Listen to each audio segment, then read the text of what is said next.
انس بن مالک رضی اللہ تعالی عنہ قال قال رسول اللہ صلی اللہ علیہ وسلم حبب الی من دنیاکم ثلاث الطیب والنساء وجعلت قرۃ عینی فی الصلاۃ او کما قال علیہ الصلاۃ والسلام۔ حبیب خدا محبوب کبریا صلی اللہ علیہ وسلم ارشاد فرماتے ہیں دنیا کی چیزوں میں سے تین چیزیں محبوب اور پسند ہیں۔ فرمایا ایک چیز مجھے خوشبو پسند ہے، دوسری عورتیں پسند ہیں، پھر فرمایا نمبر 3 پہ نماز تو میرے آنکھوں کی ٹھنڈک ہے۔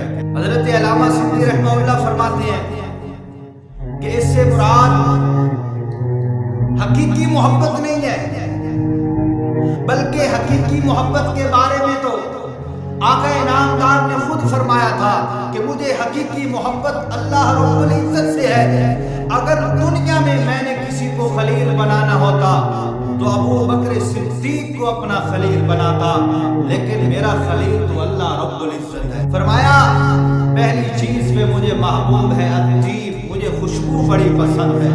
جو ہی زبان اقدس سے یہ بات نکلی، خوشبو نے میرے نبی علیہ الصلوۃ والسلام کو پسند فرما لیا۔ حضرت جابر بن عبداللہ فرماتے ہیں کہ رات کے وقت جب آقا علیہ الصلوۃ والسلام ہم میں تشریف لاتے تو ہم آقا علیہ الصلوۃ والسلام کو خوشبو کے ذریعے پہچان جاتے تھے۔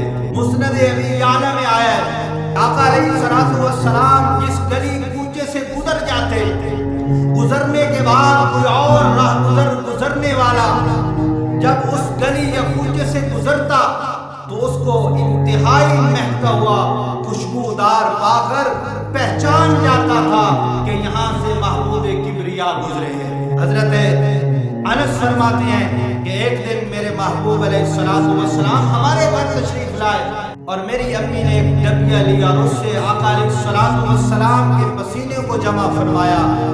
ابھی جمع فرما ہی رہی تھی تو آقا علیہ الصلوۃ والسلام نیند سے بیدار ہو گئے۔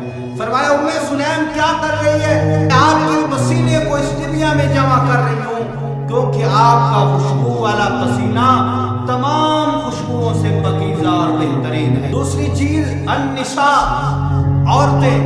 حبیب خدا محبوب کبریا کو محبوب چیز تیسری عورتیں تھیں، اور حقیقت بھی یہی ہے کہ عورت کو عزت ملی ہے تو بارگاہ مصطفیٰ سے ملی ہے۔ قبل از اسلام عورت کو عزت کی نگاہ اور مقام سے نہیں دیکھا جاتا تھا، بلکہ اس کی پیدائش کو عار سمجھا جاتا تھا، حتیٰ کہ اسے زندہ درگور کر دیا جاتا تھا۔ یہ میرے مصطفیٰ کے آنے کا ہی صدقہ ہے کہ عورت کو عزت و مقام ملا ہے۔ ہاں اسلام نے اور میرے پیارے محبوب نے ہی عورت کو عزت کی نگاہ سے بخشا ہے۔ اگر ماں ہے تو اس کے قدموں میں جنت کو رکھ دیا گیا ہے، اور اگر عورت ہے تو اسے خامد کی عزت اور لباس قرار دیا گیا ہے۔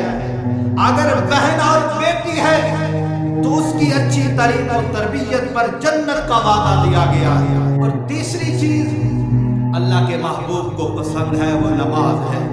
نماز تو دونوں جہانوں کی کامیابی کا ذریعہ ہے۔ حقیقت میں محبوب دو عالم کی ہر پسند دونوں جہانوں کی کامیابی کا ذریعہ ہے۔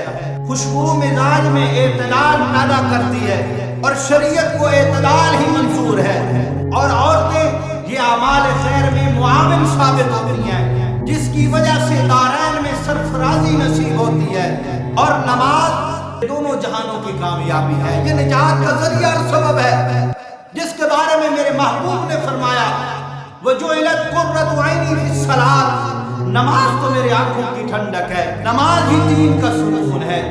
نماز کے بارے میں سیدنا عبداللہ ابن عمر فرماتے ہیں کہ ایک دن سرکار مدینہ علیہ الصلوۃ والسلام نماز کا ذکر خیر کرتے ہوئے فرمایا جو شخص نماز کا اہتمام کرے قیامت کے دن اس کے لیے نور ہوگی اور حساب پیش ہونے کے وقت حجت ہوگی، نجات کا سبب ہوگی، اور جو شخص نماز کا اہتمام نہیں کرتا نہ اس کے لیے قیامت کے لیے نور ہوگا، نہ اس کے پاس حساب کے وقت کوئی حجت و دلیل ہوگی، نہ اس کے پاس کوئی نجات کا ذریعہ ہوگا، بلکہ ایسے شخص کا حشر فرعون، حامان اور ابی ابن خلف کے ساتھ ہوگا۔